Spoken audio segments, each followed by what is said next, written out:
अड्डा, मैं हूं तमन्ना इनामदार दत्ता। समलैंगिकता के मुद्दे पर आरएसएस के बदलते तेवर से काफी लोग चौंके हुए हैं। कई सालों तक समलैंगिकता के घोर विरोधी रहे आरएसएस के बड़े नेताओं ने अब इस पर अपना रुख नरम किया है।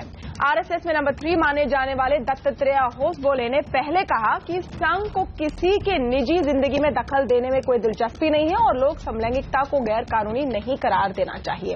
एक दिन बाद होसबोले साहब ने थोड़ी सी लाइन चेंज जरूर की। उन्होंने कहा कि समलैंगिकता को गैर कानूनी नहीं माना जाना चाहिए, बल्कि इसे मानसिक बीमारी के रूप में देखा जाए। पिछले कुछ दिनों में आरएसएस ने महिलाओं के मंदिरों में जाने के पक्ष में बोला है, अपनी वेशभूषा बदलने पर भी विचार किया है। तो क्या संघ अपनी इमेज चेंज करने में लगी है और क्या इस इमेज चेंज के चलते समलैंगिकता पर कानून भी बदल सकता है?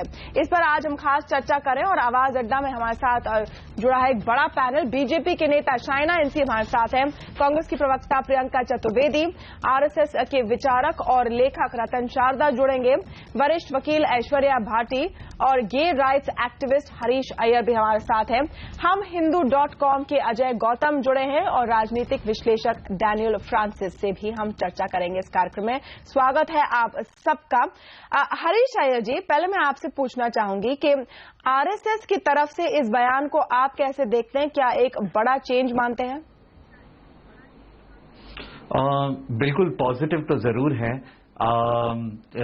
कि ये कह रहे हैं। पहले तो ये कहते थे कि हम बीमार हैं और हमें जेल में डाल देना चाहिए, इस तरह की सोच होती थी। कुछ नेता ऐसे भी थे जो पॉजिटिव जो पॉजिटिव सोच रखते थे, बट ओवरऑल आरएसएस को हम बहुत प्रिमिटिव और बहुत नेगेटिव मानते थे। मगर ये बहुत अच्छी सोच है। कम से कम वो 2 कदम आगे चल के आए हैं और हमें उसे पॉजिटिवली लेना चाहिए। ओके शाइना, इसमें बड़ी बात यह है कि क्या ये एक रास्ता साफ करता है इसके लॉ के लिए, क्योंकि सुप्रीम कोर्ट इसे रिव्यू कर रही है। लेकिन अगर सारे लॉ मेकर्स तय कर ले कि 377 को हटाना है तो ये भी हो सकता है और उसमें लीडरशिप आपकी पार्टी को लेनी है। देखिए, सबसे पहले तो तमन्ना जी, आपने 2-3 सवाल उठाए, उसके प्रति मैं टिप्पणी जरूर करना चाहती हूं, क्योंकि संघ को बहुत सारे लोग ने समझा ही नहीं है। आप समझते हो कि उन्होंने कोई प्रतिक्रिया बयान क्यों नहीं दी है, लेकिन संघ कोई प्रोपेगेंडा नहीं करती है। दत्तात्रेय होसबोले जी को जब एक पैनल पे पूछा गया कि आपके व्यूज क्या है होमोसेक्सुअलिटी और आर्टिकल 377 को लेके, उन्होंने कहा वो क्रिमिनल्स नहीं है, शायद सोच में अंतर हो सकता है, लेकिन उनको जेल में नहीं रखना चाहिए। ये वही भूमिका है जो अरुण जेटली जी ने भी कहा, बीजेपी के बहुत सारे नेतागण ने भी ये उजागर किया है। और मैं मानती हूं कि बदलते वक्त के साथ बदलती सोच और लोगों को अपनाना, एक इंक्लूसिव अप्रोच दिखाना, ये बहुत ही महत्वपूर्ण है और ये फंडामेंटल है संघ में, जहां हम हमेशा कहते हैं कि आपकी सोच विचारधारा भी अलग क्यों ना हो, लेकिन to assimilate in a society हमेशा इंक्लूसिव। शाइना जी, क्योंकि आप देखिए, मैं पूरे बयान देख रही हूँ, मैं पूरे बयान देख रही हूँ कि आपके नजर से 2014 नहीं, मेरी नजर की कोई बात है ही नहीं, मैं बयान आपको बता रही हूँ, बस बयान बता रही हूँ। सुरेश भैया जी जोशी ने मार्च 2014 में कहा कि एक सोसाइटी पर खराब असर पड़ेगा अगर ऐसी चीजें होंगी। राम माधव जी ने भी मई 2014 में कहा कि ये डिबेटेबल है कि इसको क्राइम होना चाहिए या नहीं। और आज दत्तात्रेय साहब कहते हैं कि ये क्रिमिनल एक्ट नहीं है, नहीं होना चाहिए। बस उसमें इन्होंने ये जोड़ा है कि इन लोगों को एक मेंटल प्रॉब्लम की तरह आपको ट्रीट करना चाहिए। तो चेंज तो है। देखिए, बदलाव भी तो है तो अच्छा ही तो है, तो मुझे नहीं लगता है कि इसमें कोई कंट्रोवर्सी निकल सकता है। लेकिन मैं सिर्फ स्पष्ट प्रतिक्रिया ये देना चाहती हूँ कि देखिए, भारत जैसे देश में बहुत सारे वर्ग और स्तर के लोग हैं जो एलजीबीटी कम्युनिटी को समझ ना पाए या फिर जो उनको समझना नहीं है वो जाने।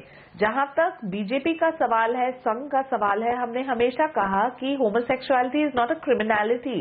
You can not put somebody in jail based based on 18th century laws और उसके अंदर परिवर्तन लाने की आवश्यकता है।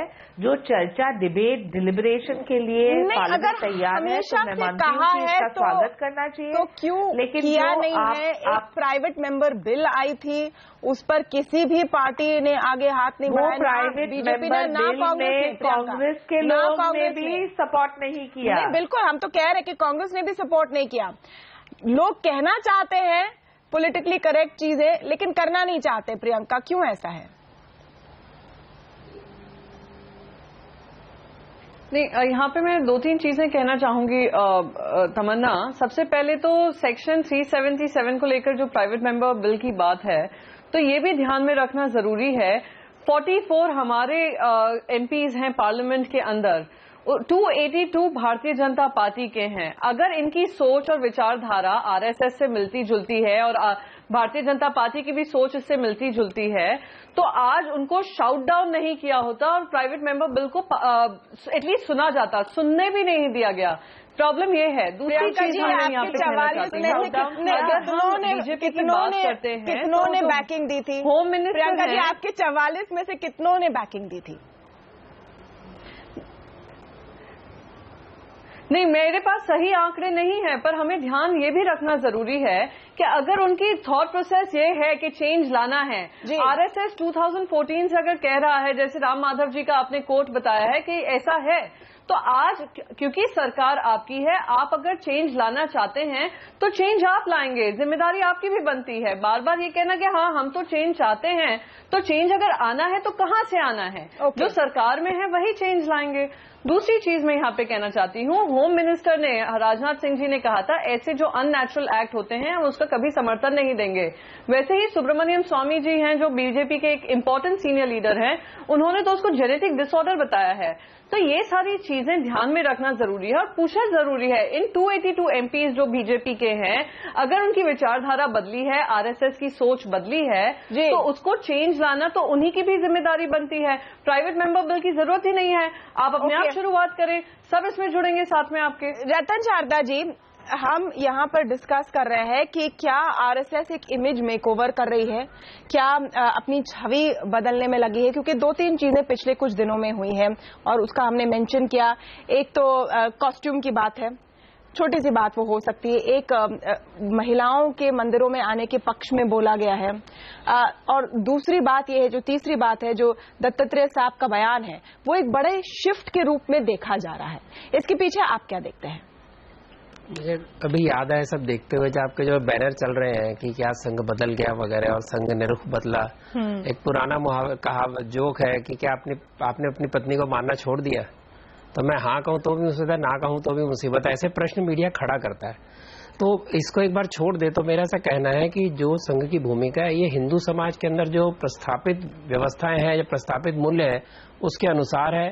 आज से मैंने भी एक अपना आर्टिकल निकाला, 1 साल पहले मैंने आर्टिकल लिखा था। उस समय अमेरिका में समलैंगिक विवाह शुरू हुए थे जी, और जो मैंने उसमें लिखा था लगभग वैसा ही विचार आज दत्तात्रेय जी ने रखा है। उसके डिटेल उनके मन में क्या होंगे मैं नहीं जानता हूँ, लेकिन मैंने जो लिखा था लगभग वही पॉइंट उन्होंने रखा। उसका मतलब हिंदू समाज के अंदर जो अपनी जो संस्कृति को जानता है या अपने पुराने विचारों को जानता है, उसके अंदर मान्यता है कि समलैंगिकता और इस प्रकार के जो चीजें हैं ये क्रिमिनल तो हो ही नहीं सकती। प्राचीन काल से लेकर आज तक किसी धर्मशास्त्र में, किसी भी हिंदू शास्त्र में इसको क्रिमिनल नहीं कहा गया है। इसको एक प्रकार का एक अलग भाव कहा गया है, और जो जैसा उसको रहने दें। और जो आप कह रहे हैं 2014 की बात, उसमें बात यह थी कि उसको ग्लोरीफाई न किया जाए। It is not something to be glorified and कहा जाए कि ये हो रहा है वो रहा है।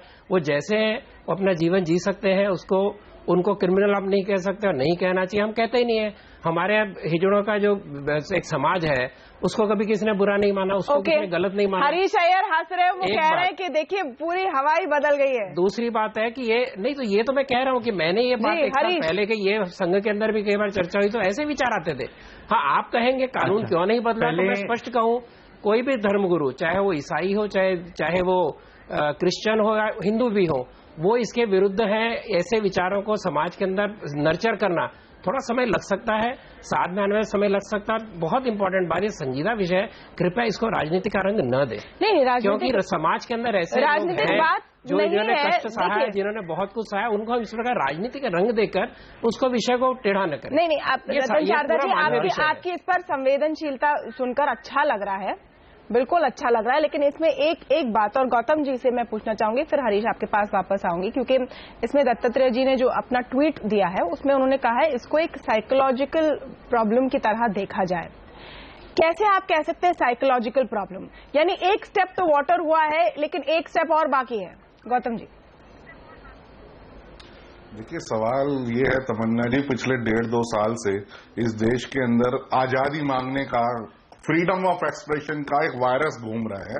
जेएनयू के अंदर कुछ नक्सली और कुछ नक्सलाइट फ्रीडम ऑफ एक्सप्रेशन की आजादी मांगते हैं, वहीं के कुछ लोग कश्मीर की आजादी की बात करते हैं। तो ये जो फ्रीडम ऑफ एक्सप्रेशन का जो मिसयूज है उसी को कवर करने के लिए सेक्शन 377 ऑफ आईपीसी जो है वो उसके अंदर कॉन्स्टिट्यूशन के अंदर लाया गया। पहली बात ये है कि संघ भले ही कुछ कहे, ठीक है ना, संघ कोई हिंदुत्व का अकेला पैरोकार या अकेला उसको रिप्रेजेंट करने वाला नहीं है। हिंदुत्व जो है वो यहाँ के रहने वाले 125 करोड़ लोगों के हृदय के अंदर धड़कता है, उनकी हृदय गति के तौर पर। और हमारे यहाँ हमेशा नेचर को प्रधान माना गया, हमारे यहाँ क्या आपने सर्वे कराया है? और जो भी अजय गौतम जी, क्या आपने सबका सर्वे कराकर सम्मान करते हैं, न निकाला है जगह देते कि लोग क्या सोचते हैं? जी रतन शारदा जी आपको काउंटर कर रहे हैं। देखिए, ये जो कहना ये मैं एक मिनट, मैं अपनी बात पूरी कर लूं। पहले रतन शारदा जी, मैं अपनी बात पूरी कर लूं।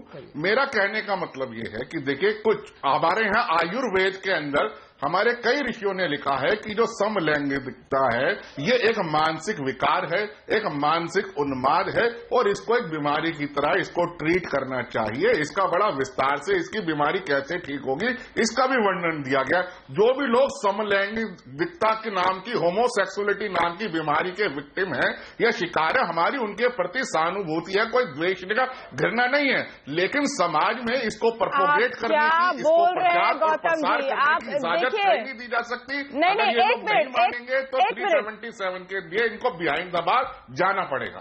पहली बात मैं कहना चाहूंगा कि 377 ये भारतीय संस्कृति के विचारों के विरुद्ध है। ये सेक्शन था, ये अंग्रेजों ने लाया सेक्शन था। विक्टोरियन मॉरलिटी जो उन्होंने लादी थी उस समय, उसका ये परिणाम है।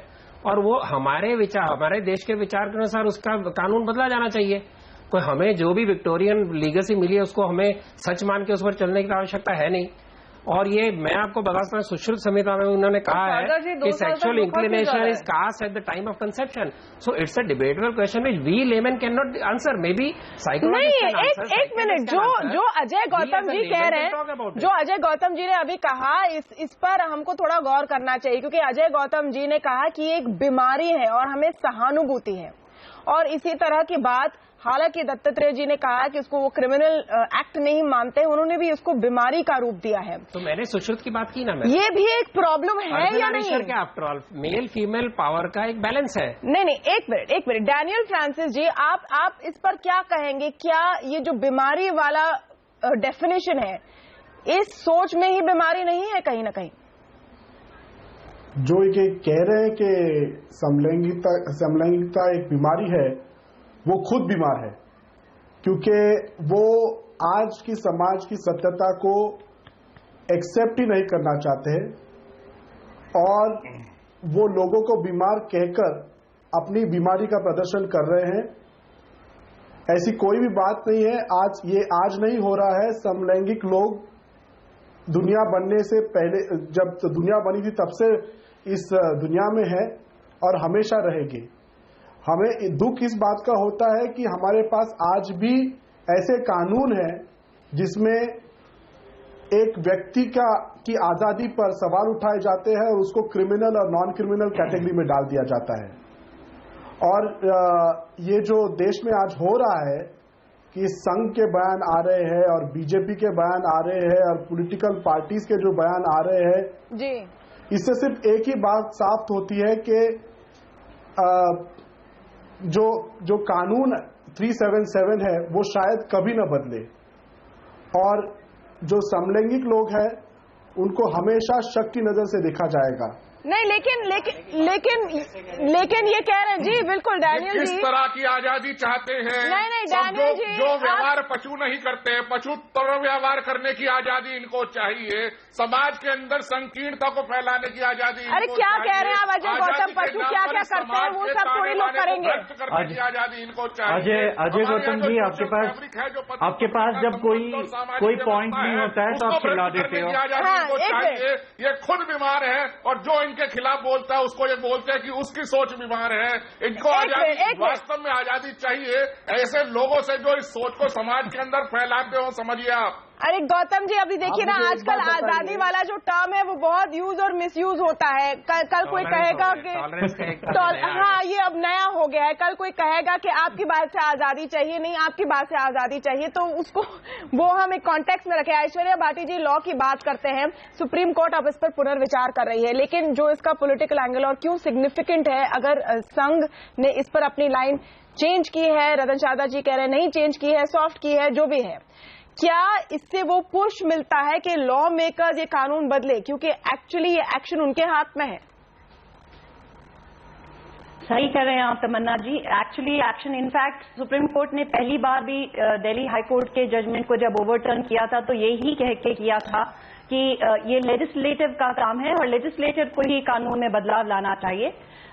एक बात मैं जरूर कहना चाहूंगी, जो अभी आपने जो शिफ्ट ऑफ स्टैंड की बात करी, तो देखिए शिफ्ट ऑफ स्टैंड भारत का सुप्रीम कोर्ट भी कर रहा है। अब उन्होंने रिव्यू के बाद में क्यूरेटिव को एक्सेप्ट किया है, उस पर रीलुक करने के लिए।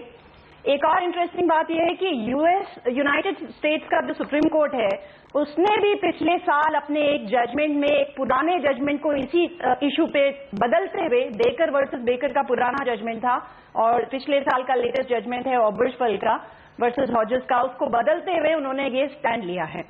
अब इशू जो हम डिस्कस कर रहे हैं वो यहाँ पे ये है कि एक कंसेंटिंग रिलेशनशिप जो दो कंसेंटिंग एडल्ट्स के बीच में हो, जिसका किसी और से कोई लेना देना नहीं हो, जो प्राइवेट रिलेशनशिप है, ऐसी रिलेशनशिप क्रिमिनल हो सकती है कि नहीं? देखिए, कोई चीज को आप अप्रूव करें, कोई चीज को आप फॉलो करें, कोई चीज से आप एग्री करें, कोई चीज आप सही माने ना सही माने, वो सब अलग बातें हैं। यहाँ इशू खाली ये है कि ऐसी कोई रिलेशनशिप क्रिमिनल हो सकती है कि नहीं हो सकती है। अभी गौतम जी बहुत एक्साइट हो के सारी चीज को अपोज कर रहे थे जी। मैं उनकी बात को भी सेंसिटिव इशू है ये, उनको भी ब्रश असाइड नहीं कर सकते, क्योंकि दुनिया के प्रोग्रेसिव माने जाने वाले धर्म भी जो अबॉर्शन जैसी चीज है उसको गलत मानते हैं, जो महिलाओं के लिए एक almost like a fundamental right है। तो धर्म में कई बातें हैं और at the same time Ajanta Ellora की जो केव्स हैं वो आज की बनी हुई नहीं है, उसमें जो सारे अंदर पूरी है चीजें हैं, तो ऐसा नहीं कहा जा सकता। गौतम जी, आपको समय के साथ आपको भी अपनी सोच बदलनी चाहिए। देखिए ऐश्वर्या जी, जो आप कह रहे हैं कि एक अजंता एलोरा का एग्जाम्पल आप देखें, उसको पूरे हिंदुस्तान की जो संस्कृति है उसके ऊपर नहीं ला सकते। वो एक क्षेत्र विशेष, हमारे यहाँ की यद्यपि शुद्धम लोक विरुद्धम ना करणीयम ना चरणीयम, भले ही कोई चीज जो वहां की लोकाचार थी, बहुत सी ऐसी जनजाति हैं, बहुत से ऐसे ट्राइब्यूनल्स हैं जहां इस तरीके की परंपरा रही, और किसी एक क्षेत्र विशेष की परंपरा को आप एक धर्म विशेष के का सिंबल बनाकर उसको पूरे उसे परिभाषित नहीं कर सकते। मैं ना आक्रोशित हूं, ना मैं एग्रेशन के अंदर बोल रहा हूं, मैं सिर्फ ये कह रहा हूं कि जो हिंदुस्तान है वो अपनी सभ्यता के लिए जाना जाता है। यहाँ पति और पत्नी के बीच का जो संबंध होता है वो बहुत ही निजी संबंध होता है। लोग उसकी बात करने से भी बहुत सारी चीजों से कतराते हैं। ऋषि वात्सायन ने अगर काम सूत्र को लिखा तो इसका मतलब ये नहीं था कि जो काम सूत्र था वो अकेला ऐसा शास्त्र था जो हिंदुस्तान की को रिप्रेजेंट करता है। हिंदुस्तान की रामायण, हिंदुस्तान को रिप्रेजेंट करता है यहाँ की महाभारत, हिंदुस्तान को। मैं एक सवाल पूछना चाहता हूँ जी डैनियल फ्रांसिस। काम सूत्र हिंदुस्तान को रिप्रेजेंट नहीं करता, वो यहाँ की सभ्यता अजय गौतम जी, अजय गौतम जी उनकी बात सुन लीजिए। आप सभ्यता की बात करते हैं गौतम जी, तो आप मुझे बताइए कि 377 को तो आप क्रिमिनल मानते हैं, मैरिटल रेप के बारे में आपका क्या कहना है? आपको लगता है कि देश में मैरिटल रेप होते हैं या नहीं होते हैं?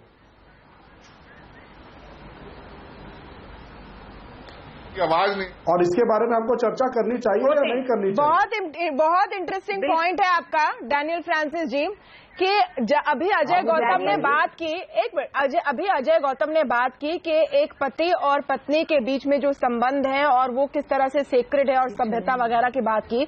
क्या सभ्यता में ये बात नहीं आती कि जोर जबरदस्ती नहीं होनी चाहिए? मैरिटल रेप पर सब क्यों चुप है?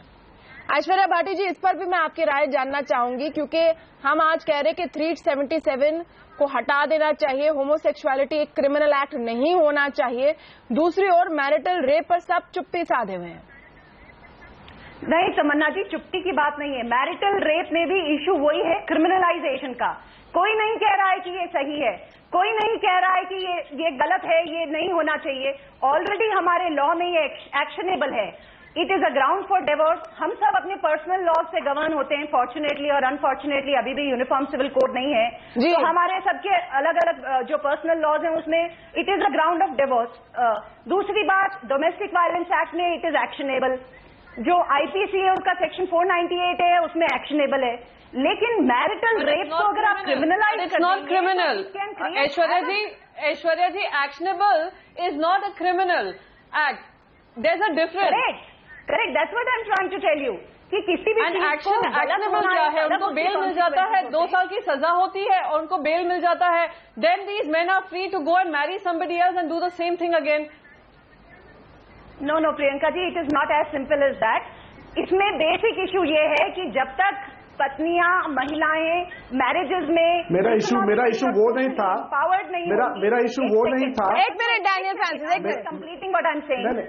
जब तक महिलाएं सोशली और इकोनॉमिकली एम्पावर्ड नहीं होंगी, वो हर तरह की एब्यूजिव रिलेशन। नहीं, ये मुझे ऐश्वर्या भाटी जी, ये मुझे समझ में ही नहीं आ रहा है कि आप क्या पॉइंट रख रहे हैं, क्योंकि शाइना एनसी जी, मेनका गांधी जी ने भी ये पॉइंट रखा और थोड़ा सा हम डाइग्रेस करें मैरिटल रेप में, बट ओवरऑल पॉइंट तो यही है कि अगर हम विचारधाराएं बदलने की अब तरफ मूव कर रहे हैं, आज आरएसएस भी कह रहा है कि होमोसेक्सुअलिटी को क्रिमिनल नहीं करना चाहिए, तब मैरिटल रेप पर अभी भी हम पीछे क्यों हैं? देखिए तमन्ना जी, मैरिटल रेप का जो मुद्दा है बहुत ही कॉम्प्लिकेटेड है, क्योंकि आप किस ढंग से साबित करेंगे कि जो एक पति और पत्नी के बीच में एक रूम में हो रहा है कि वो रेप है, वो बाय कंसेंट है या नहीं। जिस तरह आप हर रेप को साबित करते हैं, महिला जाए इन अ कोर्ट, एक सेकंड, आप एक in a court of law visual excerpt दिखाएंगे, आप क्या किस ढंग का प्रूफ जताएंगे? मैं नहीं मानती हूं कि नहीं होता है। जो महिलाओं के साथ शोषण होता है या समझ लीजिए कि उनके प्रति कोई अन्याय या कोई छुआछूत जो बिल्कुल भद्दे ढंग का है, उनको डोमेस्टिक वायलेंस के माध्यम से भी ये एक प्रोविजन है जहां वो जाके कंप्लेंट कर सकती है। मैं बल्कि मानती हूं कि इससे ज्यादा लॉज अपनी जगह, कानून कायदे काम करेंगे, लेकिन जो जरूरी है कि पुलिस सेंसिटाइजेशन, जब एक महिला जाए पुलिस स्टेशन पे तब उनको सीरियसली लिया जाए, और जब तक कानून नहीं है कोई सीरियसली क्यों लेगा? जी प्रियंका चतुर्वेदी, क्यों लेगा? तमन्ना जी, मैं बस 2-3 चीजें साफ करना चाहती हूँ यहाँ पे। सेक्शन 498 है महिलाओं के लिए। एक second Shaina ji, I am not countering you, आप प्लीज मेरी बात सुन लीजिए। सेक्शन 498 है जो क्रूअल्टी के अंदर आता है और उसमें मैरिटल रेप डिफाइन नहीं है। सेक्शन 375 है आईपीसी का जो रेप को एक्नॉलेज करता है, पर between husband and wife is not considered a marital rape. Under domestic violence actionable है पर क्रिमिनल नहीं है, and it doesn't define marital rape. तो अबाउट प्रूविंग, जब प्रूफ की बात आती है, मस्ट अंडरस्टैंड कि most of these marital rape happen along with domestic violence के साथ होते हैं। तो ये डिफरेंशिएट करना डिफिकल्ट नहीं होगा, प्रूव करना डिफिकल्ट नहीं होगा। तो इसकी आड़ में कि हम प्रूव नहीं कर पाएंगे या कैसे प्रूव करें what happens inside, it's always usually followed by domestic violence. ये ध्यान रखना जरूरी है। और अगर हम आंकड़े भी देखेंगे जो यूनाइटेड नेशन से आते हैं, जो हमारे खुद के एनएचआरसी से आते हैं, वो बताते हैं कि मोस्ट ऑफ द टाइम महिलाओं के जो अत्याचार होते हैं वो फैमिली मेंबर से होते हैं, most of the time husband से होते हैं, क्योंकि वो एक डोमिनेंस प्रूव करना चाहते हैं। नहीं, दोनों चीजों में देखिए एक जो समानता है दोनों चीजों में कि मैरिटल सोसाइटी डिसइंटीग्रेट होगी। जी गौतम जी। देखिए अभी सुप्रीम कोर्ट ने एक जजमेंट के अंदर ये चीज स्पेशली कोर्ट की कि अगर पत्नी अपने पति से कोई विश रखती है और हस्बैंड उसको ये कह के डिनाई कर दे कि वो थका हुआ है या वो it is not ready to do this, तो then it's a cruelty against womens. और अगर वो उसकी विश है और वो कुछ चाहता है अपनी वाइफ के साथ और वाइफ डिनाई कर दे तो वो भी उसके साथ क्रूलिटी है। ये जितने भी रूल्स हैं they are using as a weapon by the womens against the males. ये सब एक हथियार की तरह है। अभी लेटेस्ट गौतम जी कैसे नहीं, गौतम जी कितने ऐसे आपके पास आंकड़े हैं जहां पे ये मिसयूज हुआ है? गौतम जी आप इतनी कॉन्फिडेंस से बोल रहे हैं, मैं आपसे पूछना चाहती हूँ आपके पास कितने आंकड़े हैं ये प्रूव करने को कि महिलाओं महिलाओं को एम्पावर कर रहे हैं, उनको हिम्मत दे रहे हैं, उनको साहस दे रहे हैं, उनके लिए लॉ बना एक मिनट अजय गौतम ने कंटेंशन रखा है और एक एक करके इसका रिस्पांस मैं चाहूंगी। पहले शाइना एनसी जी से। अजय गौतम कह रहे हैं कि ऐसे अगर नियम आएंगे तो उसका दुरुपयोग करेंगी महिलाएं। देखिए गौतम जी, पहले ये स्वीकार कीजिए कि बलात्कार जब होता है तो महिला के प्रति होता है या पुरुष? जब एक महिला जाती है कंप्लेन करने की उनके प्रति जो एक महिला के प्रति अत्याचार हो रहा है या शोषण हो रहा है या डोमेस्टिक वायलेंस, आपने ये एक महिला पुरुष का मुद्दा नहीं बनाना चाहिए। आपको ये एक सही मुद्दा ये है कि कौन है गुनहगार और कौन नहीं।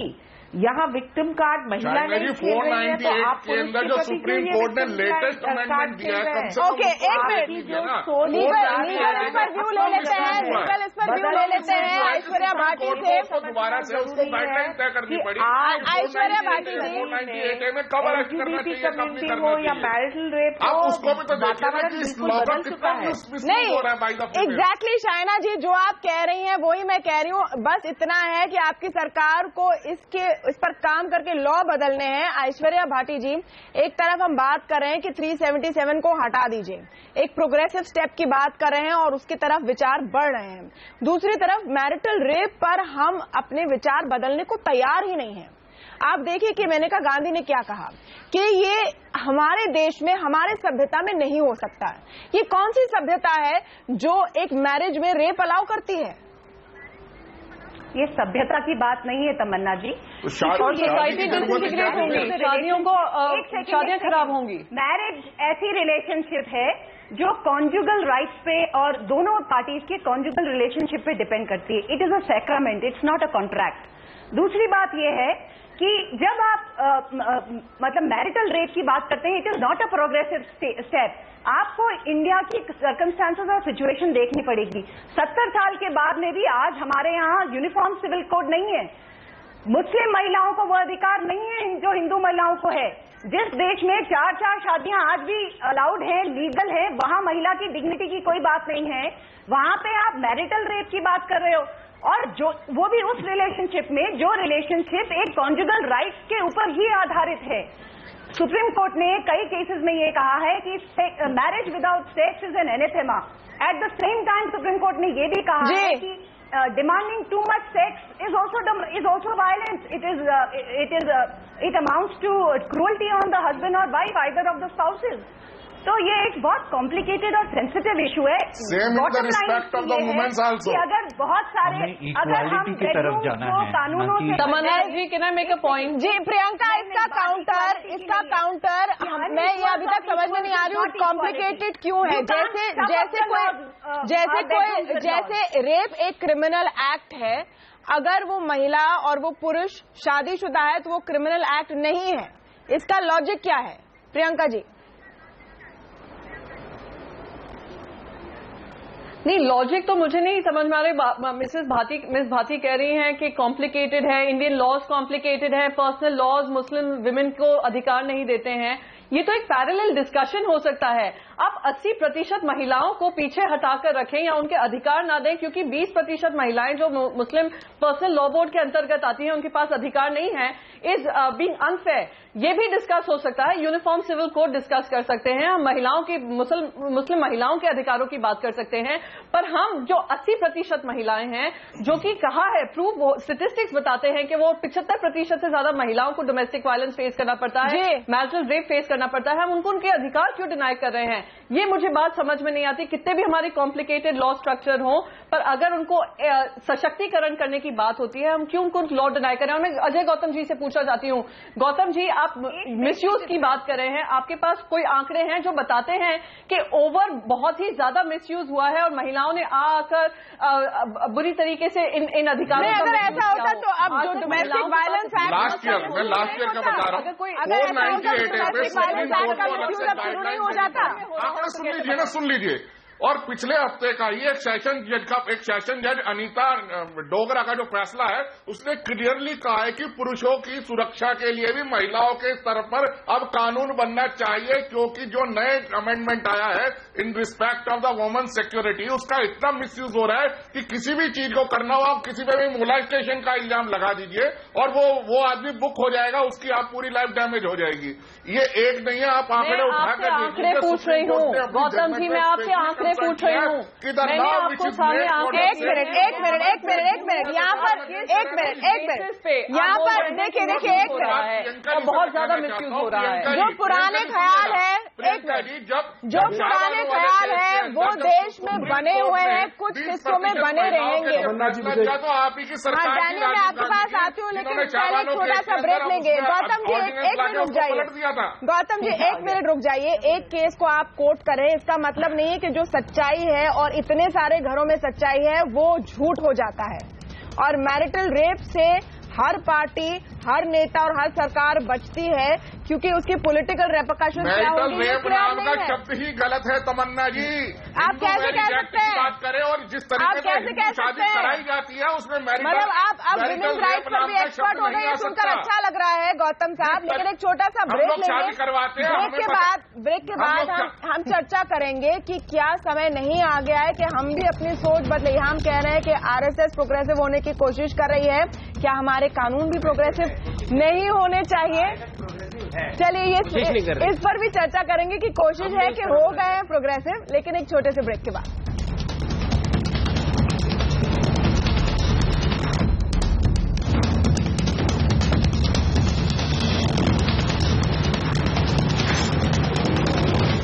चलिए हम चर्चा करें आवाज अड्डा में कि क्या आरएसएस अपने आप को मेकओवर कर रही है, ज्यादा मॉडर्न बनने की कोशिश करे और इसका क्या सीधा असर आर्टिकल सेक्शन 377 पर होगा या नहीं। हमारे साथ जुड़ा है एक मेगा पैनल। रतन शारदा जी, आप लगातार कह रहे हैं कि आरएसएस पहले से ही प्रोग्रेसिव है, लेकिन आपको भी मानना होगा कि होमोसेक्सुअलिटी पर वो बहुत समय के बाद बोल रहे हैं और जो बोल रहे हैं उसमें एक पोजीशन में चेंज है। अब सवाल ये है, और ये दो पार्ट में है, लेकिन पहले कि क्या इसका सीधा असर पड़ सकता है, पड़ना चाहिए लॉ चेंज करने की प्रक्रिया पर? आप बिल्कुल सही कह रहे हैं। पहली बात है कि जैसे मैंने कहा, संघ पहले इन चीजों पे विचार करता ही नहीं था, अपना काम करता था। संगठन का भी उसका ऐसा दायरा बन गया सामाजिक कि उसको ऐसे विषय में बोलना पड़ता है क्योंकि लोग अपेक्षा करते हैं। इसके लिए संघ बोलता है, लेकिन संघ के विचार अपने प्राचीन ट्रेडिशन से जुड़े हुए, जो जो कहा है वो मानते हैं। ये उसी समय, जैसे मैंने कहा, मैंने उदाहरण आपको पुराने शास्त्रों का ही दिया जिसके अंदर ये एक्सेप्टेड था कि ये क्रिमिनल नहीं है। और जहां तक सवाल है कि उसका इन्फ्लुएंस हो सकता है 370 हो सकता है, होना चाहिए, व्हाई नॉट। अगर कोई अच्छा संगठन इस तरह के पॉजिटिव व्यू देता है और उसको सरकार और बाकी सामाजिक पार्टियां स्वीकार करती हैं और अच्छा कोई कानून बनता है, अच्छी बात है, उसमें बुरा क्या। सब स्वीकार करते हैं अजय गौतम जी को छोड़कर, कम से कम इस पैनल पर। लेकिन सवाल ये है कि शाइना, इसके बाद अब एक्शन में कैसे ये तब्दील होगा, क्योंकि अब मूव करना है आगे उसको लॉ में। कोर्ट ने भी कहा है, सुप्रीम कोर्ट ने भी कहा है कि एक तरह से गेंद है आपके पाले में। हाँ, तो इसमें कहना चाहूंगा, सुप्रीम कोर्ट ही डरता है ना। सुप्रीम कोर्ट दे सकता था इसको, उसने नहीं दिया ना जजमेंट। तो समाज के अंदर क्या रिएक्शन होगा इससे? जिस तरह सुप्रीम कोर्ट डर सकता है तो समाज के प्रतिनिधि और राजनीतिक पार्टी तो डरेंगी नहीं। दिल्ली हाई कोर्ट ने तो हटा दिया था। पार्लियामेंट में जाके क्या कहेंगी पता नहीं। मैं दिल्ली हाई कोर्ट ने तो हटा दिया था, सुप्रीम कोर्ट ने रोका और फिर कहा मेरा काम नहीं है। तो ये वास्तव में ये लोगों के अंदर ये हजम करवाना बात लोगों को समझाना पड़ेगा, समय लगेगा। पहले ऐश्वर्या बाटी का रिस्पॉन्स 7 महीने के करना चाहिए, कड़वा घूट मान के नहीं पीना चाहिए, साथ में लोगों को समझाना चाहिए। रतन शारदा जी, क्योंकि आपने सुप्रीम कोर्ट की बात करी, इसलिए मैं कहना चाहती हूँ कि ये सुप्रीम कोर्ट के डरने की बात नहीं है। सवाल जो पूछा, ओके, पहले ऐश्वर्या बाटी जी, बस सुप्रीम कोर्ट वाला पॉइंट और फिर शाइना एनसी जी। ऐश्वर्या बाटी, बस छोटा सा इशू ये है कि सुप्रीम कोर्ट ने फर्स्ट टाइम जब इसको दिल्ली हाई कोर्ट के जजमेंट को ओवरटर्न किया था, तो सुप्रीम कोर्ट की रीजनिंग ये थी कि कानून बनाना सुप्रीम कोर्ट का काम नहीं है, वो लेजिस्लेचर का काम है। इसीलिए उन्होंने कहा था कि अब बॉल लेजिस्लेचर के पाले में है। लेकिन अब सुप्रीम कोर्ट ने अपने जजमेंट को रीलुक करने के लिए डिसाइड किया है on the parameters of constitutional equality, on the parameters of constitutional liberty. तो इन इश्यूज पे अब अगर सुप्रीम कोर्ट इनको देखेगा तो अब ये एग्जामिन करेगा कि ये कानून इन दोनों कॉन्स्टिट्यूशनल ईथोस पे स्टैंड करते हैं कि नहीं करते हैं।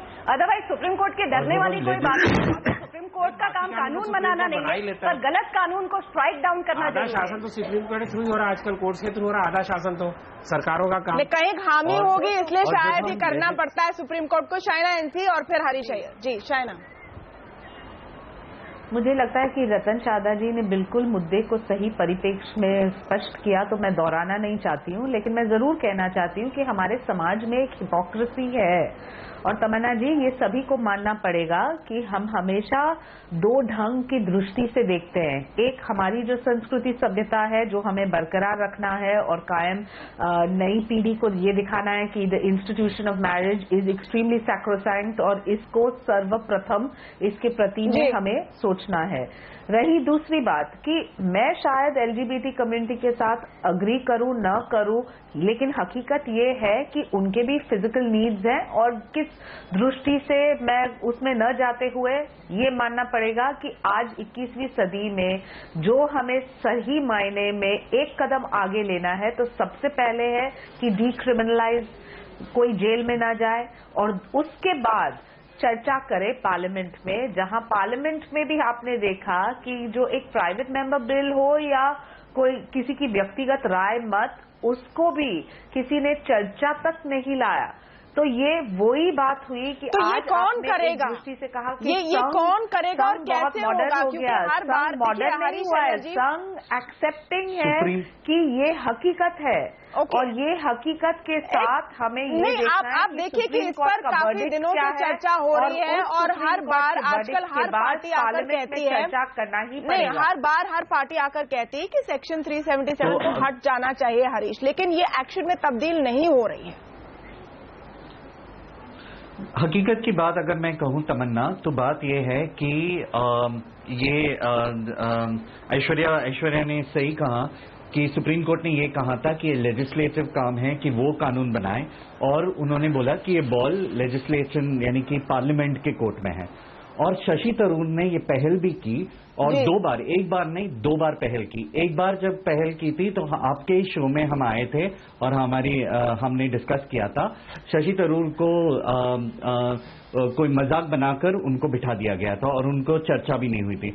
अभी सेकंड टाइम जब उन्होंने पहल की और उन्होंने ये कोशिश की कि हम वापस बिल लेके आएंगे, तब कम से कम जब हम दोनों पार्टीज की बात कर रहे हैं, कांग्रेस के बारे में और बीजेपी के बारे में, दोनों की दोष है। बिकॉज कांग्रेस ने ये जरूरी नहीं समझा कि वो जो सपोर्ट करते हैं वो पार्लियामेंट में रहें।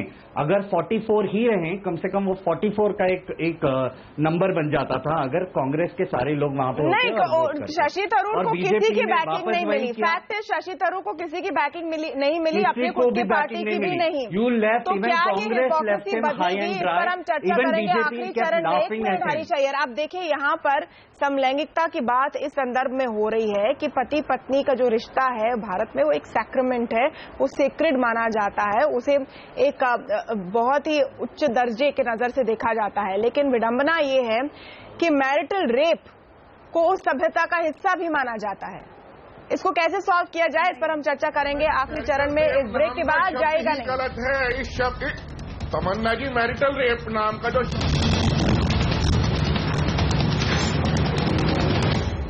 तो क्या होमोसेक्सुअलिटी के खिलाफ जो नियम है सेक्शन 377 वो हट पाएंगे या नहीं, इस पर हम चर्चा कर रहे हैं। अजय गौतम जी, अब अंत में तो आपको मानना होगा कि आरएसएस ने भी अपने विचार बदल दिए हैं। आप कौन से पुराने जमाने अच्छा पहले से बदले हुए थे आप बोल रहे हैं, कौन से पुराने जमाने में है? वेट करिएगा, उसका काउंटर भी आ जाएगा आरएसएस की तरफ से। कैसे कह रहे हैं ये आप? और दूसरी बात मैं वापस से कह रहा हूं कि भारतवर्ष की, हिंदुस्तान की पहचान इस विश्व के मानचित्र पर इसलिए है क्योंकि ये रामायण के लिए जाना जाता है, ये श्रीमद् भागवत गीता के लिए जाना जाता है, पारिवारिक सांस्कारिक मूल्यों के लिए जाना जाता है। ये नहीं कि आप खुजराओं की मूर्तियों की आड़ लेके पूरी दुनिया के अंदर समलैंगिकता की, होमोसेक्सुअलिटी की, बाइसेक्सुअलिटी की वकालत करते फिरे कि हिंदुस्तान वकालत कैसे हो गई? ये हिस्सा कभी नहीं रहा है और ना इसको समाज के ताने बाने में, सोशल फैब्रिक में हम जगह दे सकते हैं। अजय जी, ये आपका जो है ना विचार रखने का तरीका गलत है, मैं कहूंगा। ये हमने क्या कहा है, आम समाज क्या कह रहा है कि क्रिमिनल नहीं होना चाहिए, पहली बात। दूसरी बात, उसको सहानुभूति से देखना चाहिए। तीसरी बात, उसको ग्लोरीफाई नहीं करना चाहिए। तो इसमें गलत क्या है? उसको आप कैसे मानते हैं कि लेके कोई सारा ढिंडोरा पीट रहा है? इस तरह की भाषा का उपयोग करना है ना, बिल्कुल एक्सट्रीम में जा रहे हैं। ना आपकी बात का कोई विरोध है, लेकिन जो अभी डैनियल फ्रांसिस जी, पहले हम डिनायल मोड में थे, वहाँ वो डिनायल मोड से एक्सेप्टेबिलिटी मोड में तो हम आ गए हैं जी। रही बात कि सही गलत जो कोई व्यक्ति तय करे, 21वीं सदी में एडल्ट है, उनके रूम में क्या हो, हम और आप तय नहीं कर सकते हैं। हमारी विचारधारा बिल्कुल अलग हो सकती है। हम इसको ग्लोरीफाई भी नहीं करना चाहते हैं, इनको बढ़ावा भी नहीं देना चाहते हैं, लेकिन ये एक्सेप्टेबिलिटी तो सबसे पहले, नहीं तो हम ये डिनायल मोड में, ये हिपोक्रेसी हमारे समाज में रहता ही रहेगा। ये बात आपसे आ रही है शाइना जी कि पहले हम डिनायल में थे, हम कम से कम एक्सेप्टेबिलिटी में आ गए। जी प्रियंका जी, मैं हमेशा, आपने बार बार पूछा, मैंने कहा हिपोक्रेसी आज भी मौजूद है। तमन्ना जी, मुझे इस बात से बहुत आपत्ति है, पार्टी के नेता नहीं एक सेकंड चर्चा करेगी। जी प्रियंका। तमन्ना जी मुझे मौका दीजिए। शाइना जी ऐसा है, गवर्नेंस ना एक कंटिन्यूस प्रोसेस है। जो चीज कांग्रेस के टाइम पे नहीं हो पाई, उससे ये नहीं बनता है कि बीजेपी के समय पे भी नहीं हो पाएगी। आप लोग पहल करिए, कौन आपका समर्थन नहीं देगा? सब अच्छे कानून अगर आते हैं समर्थन देंगे। इस टाइम का पार्लियामेंट सेशन आपने देखा था, अच्छे कानून जो हम तब पेश करने की कोशिश कर रहे थे, पास करने की कोशिश कर रहे थे, जो आपने ब्लॉक तैयारी नहीं, वो इस टाइम पे जो आप हुए हैं। ओके, डैनियल फ्रांसिस जी संक्षेप में प्लीज, ग्लोरीफाई नहीं करना, हम इस सोच को बढ़ावा नहीं देना चाहते हैं। बढ़ावा, एक सेकेंड कांग्रेस इस मुद्दे को, बंगाल जो आसाम में चुनाव है और जो उत्तर प्रदेश में चुनाव है, अपने मैनिफेस्टो में शामिल करेगी क्या? ये कैसे एक रीजनल इलेक्शन का मैनिफेस्टो से क्या लेना देना है गौतम साहब? थोड़ा सा तो अगर आपके शाइना ने हिपोक्रेसी की समाज की बात की, कांग्रेस की हिपोक्रेसी की बात नहीं की, आज वो बात नहीं हो रही है। मैं हिपोक्रेसी समाज की बात की। एक मिनट, आप अपने ऊपर क्यों ले रही है? रुक रहे हैं, बात ही नहीं की। प्रेजेंट की पॉइंट सही है, शाइना एनसी ने समाज में हिपोक्रेसी की बात की, जिस समाज का हम सब हिस्सा है। लेकिन डैनियल फ्रांसिस जी, देखिए, जो शाइना जी ने कहा कि समाज में हिपोक्रेसी है और अभी हम एक्सेप्टेबिलिटी की ओर आ गए हैं, तो ये बहुत बड़ा अचीवमेंट है। मुझे नहीं लगता ये बहुत बड़ा अचीवमेंट है। बिल्कुल, हमको इस कानून को बदलना पड़ेगा क्योंकि ये कानून बहुत पुराना है, बहुत आर्केक है और वो जो आजादी कॉन्स्टिट्यूशन लोगों को देता है अपने बेडरूम में जो करना है करने के लिए, वो ये कानून करेंगे तभी तो बदलेगा ना जी। आप एक्सेप्ट करेंगे तो बदलेगा ना। ये एक्सेप्ट करने से बदलेगा ना। अभी आपने 70 साल की बात तो हो रही है ना, एक्सेप्ट किया है, अभी और 70 साल लेंगे आप उसको कानून बदलने के लिए। 282 एक्सेप्ट कर ले तो बदल जाएगा। ओके, 282 एक्सेप्ट कर ले तो ही बहुत बेहतर है। अभी मुझे एक बात बताइए, इस सरकार का सारा एजेंडा इकोनॉमिक ही होगा या सोशल भी होगा? एक मिनट, सारा सोशल पे ध्यान देंगे तो बेहतर है।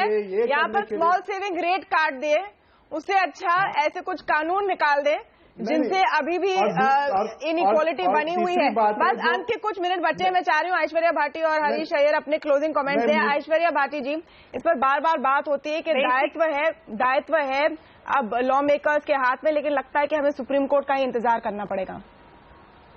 हाँ, मुझे भी ऐसा ही लगता है तमन्ना जी, क्योंकि इस तरह की इश्यूज को जनरली लेजिस्लेचर सही का हाइपोक्रेसी ओवर टेक कर लेती है, but let's hope that does not happen. पर बॉटम लाइन ये है कि बेडरूम्स में कानूनों की बहुत ज्यादा जगह नहीं है।